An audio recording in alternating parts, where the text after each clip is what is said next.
House Intelligence has canceled an enforcement meeting because apparently DOJ decided to give up some documents related to the Mueller report. Does this mean that the administration is backing off of its total resistance to House oversight? Well, I think it's absurd to say that the White House is engaged in total resistance. That's just completely false on its face. The White House has fully cooperated.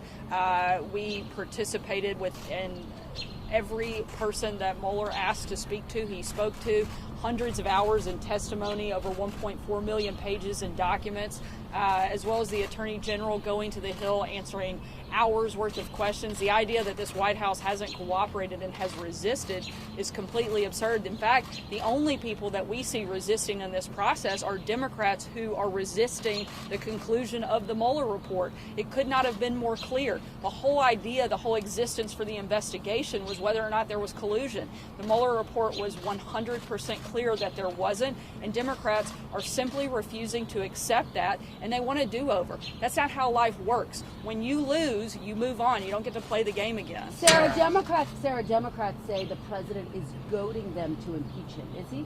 That's absurd. The president's focused on actually doing his job. It'd be nice if some of the Democrats showed up to do theirs. We have a lot of big problems that we need to deal with. We have a humanitarian and national security crisis at our border. We have infrastructure that needs to be dealt with. We have the largest trade deal in the history of our country sitting on their desk waiting to go through Congress that would benefit farmers, manufacturers, unions, and they refuse to actually do any of those things. At some point, they have to make a decision, Kristen. If they're going to do their jobs, they're going to show up and they're going to legislate, or they're going to continue to spend all their time on these ridiculous investigations. Sarah, does the president see impeachment as something that would embolden him politically heading into 2020? There's no basis for it. It's absurd on its face. That's why there's no support for it out in the country. The numbers have shown in poll after poll that there's not support for it. That's because there's no basis for it. The president has done an incredible job in his first 2.5 years. Our economy's booming. We're better now than we were before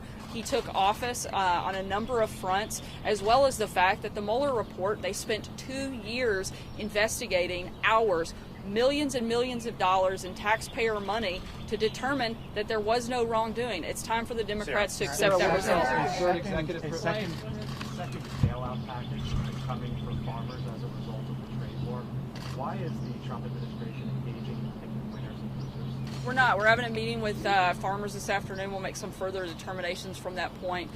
We want to make sure that the farmers are being protected as we go through the process of negotiating new trade deals. It would help if Democrats would actually get USMCA passed, something that would greatly benefit our farmers instead of sitting on it and trying to slow roll it because they refuse to give this president a win. What are the expectations of the infrastructure meeting? Sorry? The infrastructure meeting, what are the expectations today? I think that's a question you probably need to ask the Democrats. We sent a letter yesterday outlining what we'd like to see, but the president also made clear in that we have to get USMCA done.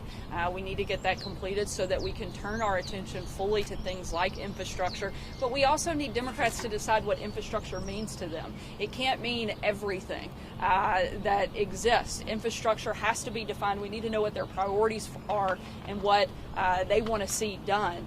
Whether it's going to really be about rebuilding our crumbling roads and bridges, whether it's about expanding broadband, or whether it's some of these crazy Green New Deal proposals. They have fighting within their own party. They don't even know what infrastructure means to them, so we need to see those things defined before we can put a price tag on it and figure out how to pay for it. Sarah, a confidential IRS legal memo says that the president's tax returns must be turned over unless executive privilege is invoked. Your reaction to that? Will he invoke executive privilege? And I think the Treasury Department and the White House have been clear in our position on the president's tax returns hasn't changed. But it doesn't match the basis. It acknowledges that. Sorry, go ahead.